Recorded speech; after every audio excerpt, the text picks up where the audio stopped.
தெய்வம் நீ என்று உணர் யூடியூப் சேனல் உங்களை அன்புடன் வரவேற்கிறது.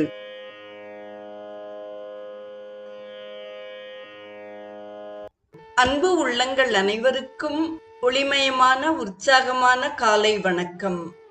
செங்கதிர் தேவன் திறந்த ஒளியினை தேர்கின்றோம், அவன் எங்கள் அறிவினை தூண்டி நடத்துக என்ற பகலவ பிரார்த்தனையுடன் இன்றைய நிகழ்வு உதயமாகிறது. இன்றைய ஸ்ரீ சௌரம் நிகழ்வில் கிஷ்கிந்தை மன்னனின் கோபம் குறித்து நாம் சிந்திக்க இருக்கிறோம். வானர வீரர்களுடைய யுத்த முழக்கம் இலங்கையை அதிரச் செய்தது. கோட்டை சுவர்களின் மீது ஏறி எட்டி பார்த்த வீரர்கள் வானர படைகளின் உற்சாகத்தை கண்டு உள்ளூர கிளிபிடித்தவர்களாய் ராவணனிடம் ஓடிச் சென்று தெரிவித்தார்கள். வானர படைகளின் அணிவகுப்பை காண விரும்பிய ராவணன் அரண்மனையின் மேல் உப்பரிகையில் ஏறி நின்றான். பக்கத்திலே நின்ற சுகனும் சாரணனும் அங்கு நின்றிருப்பவர்களை இன்னாரென்று சுட்டிக்காட்டி வந்தனர். வீரர்களை பார்த்து வந்த சுக்ரீவன் உப்பரிகையில் நின்றிருந்த ராவணனை கண்டான். அலட்சியமாக நின்றபடி வானர வீரர்களை பார்த்து வந்த ராவணனிடம் அவனுக்கு சொல்ல முடியாத கோபம் எழுந்தது. அங்கதன் தூது செல்வதற்கு முன்பு அந்த பணியை தான் ஏற்றுக்கொள்ள விரும்புவதாக ஜாடையாக தெரிவித்தான். ராமனோ அதை காதில் வாங்கிக் கொள்ளாது இருந்து விட்டார்.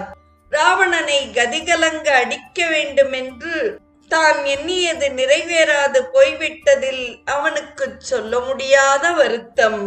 இப்போது ராவணனை கண்டதும் சுக்ரீவனின் இரத்தம் கொதித்தது.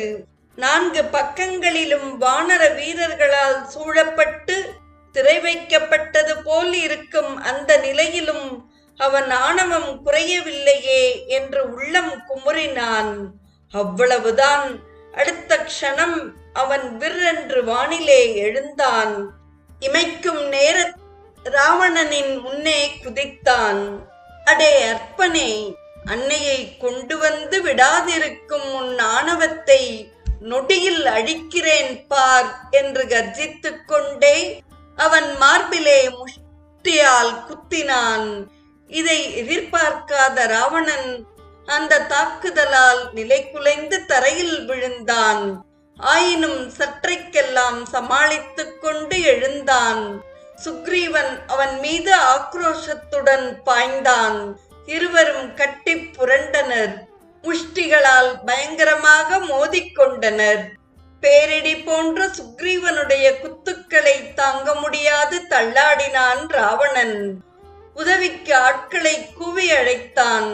காவலர்கள் வருவதற்குள் திரும்பி விடுவதே சாலச் சிறந்தது என்று சுக்ரீவன் பாய்ந்து ராவணனுடைய தலையை தன்னுடைய தலையால் மோதினான். நிலை தடுமாறிய அவன் தலைகளில் இருந்து கிரீடம் ஒன்று நழுவியது. அதை கையில் தாங்கிக் கொண்டு அடுத்த கணம் விற்றென்று பாய்ந்து ஸ்ரீராமன் முன் வந்து குதித்தான். சுக்ரீவனுடைய பாய்ச்சலை கண்டு ஸ்ரீராமன் பதறிவிட்டார்.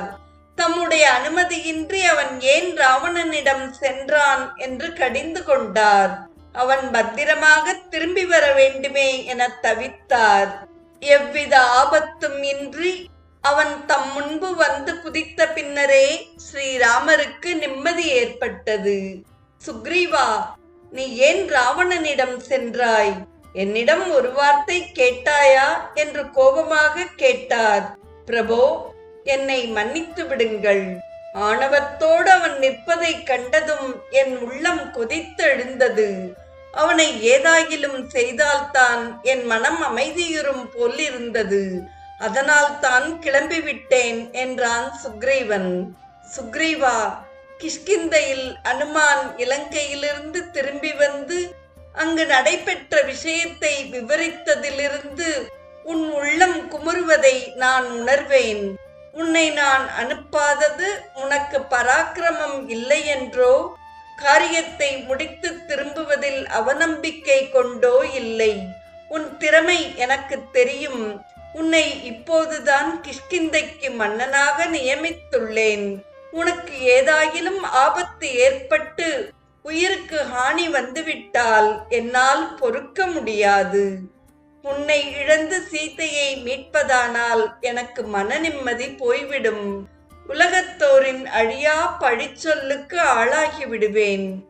அதை ஒருபோதும் நான் விரும்பவில்லை. அதன் காரணமாகவே உன்னை என் அருகிலேயே நிறுத்திக் கொண்டிருக்கிறேன் என்றார் ஸ்ரீராமன். சுக்ரீவனுடைய நெஞ்சம் தழுதழுத்தது. கண்கள் நீரை கொட்ட அவருடைய பாதங்களில் விழுந்து வணங்கினான்.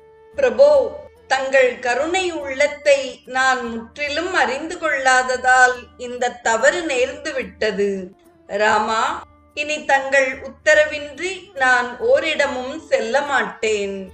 இது உறுதி என்று வாக்களித்தார் சுக்ரீவன். ராமன் சுக்ரீவனை தழுவிக்கொண்டு அவனை சமாதானப்படுத்தினார். ராவணனும் யுத்த முஸ்தீபுகளை செய்யத் தொடங்கினான். தூம்ராக்ஷன் கிழக்கு கோட்டை வாசலிலும், வஜ்ரதம்ஷ்ரன் மேற்கு வாசலிலும், நராந்தகன் தெற்கு வாயிலிலும், மகோதரன் வடக்கு புறத்திலும் படைகளுடன் யுத்தத்துக்கு தயாராகுமாறு உத்தரவிட்டான். நாளைய நிகழ்வில் சஞ்சீவி மலையை கொணர்ந்த சிரஞ்சீவி ஹனுமான் குறித்து நாம் சிந்திப்போம். இன்றைய ஸ்ரீ சௌரம் நிகழ்வில் கிஷ்கிந்தை மன்னனின் கோபம் குறித்து நாம் பகிர்ந்த செய்திகளை செவிமடுத்த அத்துணை நல்ல உள்ளங்களுக்கும் நெஞ்சார்ந்த நன்றி. மீண்டும் ஆதவ சிஷ்யன் ஆஞ்சநேயனோடு நமது பயணத்தை நாளையும் தொடர்ந்து பயணிப்போம். தெய்வம் நீ என்று உணர் யூடியூப் சேனலை கேட்டு மகிழ்ந்த நீங்கள் உங்கள் நட்பு வட்டத்திற்கும் பகிர்ந்து தொடர்ந்து உங்களது நல்ல ஆதரவினை சப்ஸ்கிரைப் செய்து வழங்குமாறு அன்புடன் வேண்டுவது உங்கள் அன்பின் விசாலம்.